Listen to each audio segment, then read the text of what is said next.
Okay, so the playbook went like this. Uber raised a $30 billion war chest, $3 billion of which was from a state with an appalling human rights record, and bought media and political adoption by dangling subsidised fares. At one point, it was reported that Uber was only charging about 41% of the actual fare, but by doing so, they quickly gained market share. This wasn't innovation, it was predation. It was artificial advantage. Uber burned through billions to undercut taxes, whilst cabbies, working class, self-sufficient sole traders, had no capacity to compete at a loss without going bankrupt. Even today, Uber would never have achieved the scale and dominance that it enjoys now without those billion-dollar subsidies. On top of that, they were perfectly willing to rewrite employment norms, misclassifying workers as independent contractors to avoid basic employer responsibilities.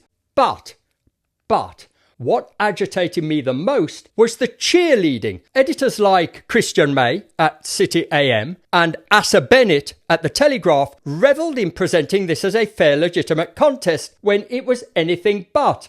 I mean, what other company in history has been allowed to incinerate $30 billion without turning a penny profit and still be hailed as a market success? And it didn't end there, did it? They were only eager to appear on TV when the story could be framed as healthy competition. Where were these voices when allegations of driver impropriety and sexual assaults began piling up? Where were the studio appearances when Uber was caught using greyball software to avoid police and regulators? Where was the absolute outrage when it covered up a data breach affecting 57 million people, paying hackers to stay quiet instead of informing the public? And where was the glowing think pieces when Uber was fined and sued for lying about industry-leading safety measures that simply didn't exist? Silence. Uber hacked, spied, impersonated, evaded regulators, misled users, misclassified workers, and burned money at a scale no ordinary business could ever access. And still, to this day, we are told that it is the free market at work. But they're freelancers. They're able to work as many hours as they want. It's, a free market. Utter bollocks. A free market doesn't let one player torch 30 billion to starve competitors. A free market doesn't excuse law breaking because the app looks nice. A free market doesn't demand that working people compete with venture capitalist losses. And in a roundabout way, this is the point I want to make today, because the latest headline involving Uber announces that their stock slumps as the first of potentially thousands of sexual assault cases reaches court. Well, I won't hold my breath for people like Christian May and Asa Bennett to be all over this one. But for me, what this really exposes is that shareholders were perfectly comfortable whilst allegations piled up, and no one, absolutely no one who has made money alongside this company gets to pretend they are morally neutral. If your returns depended on looking the other way, you didn't just invest in Uber, you accepted a business model where victims were treated as collateral. Ultimately though, and this is what matters, we survived. The truth, the inconvenient truth for some, is that licensed taxi drivers survived despite the onslaught, despite the fact that politicians rolled out the red carpet for this parasitic company whose stated motto was seek forgiveness rather than permission. We survived because of the service that we provide, the standards that we uphold, and the trust we built long before Silicon Valley even discovered transport.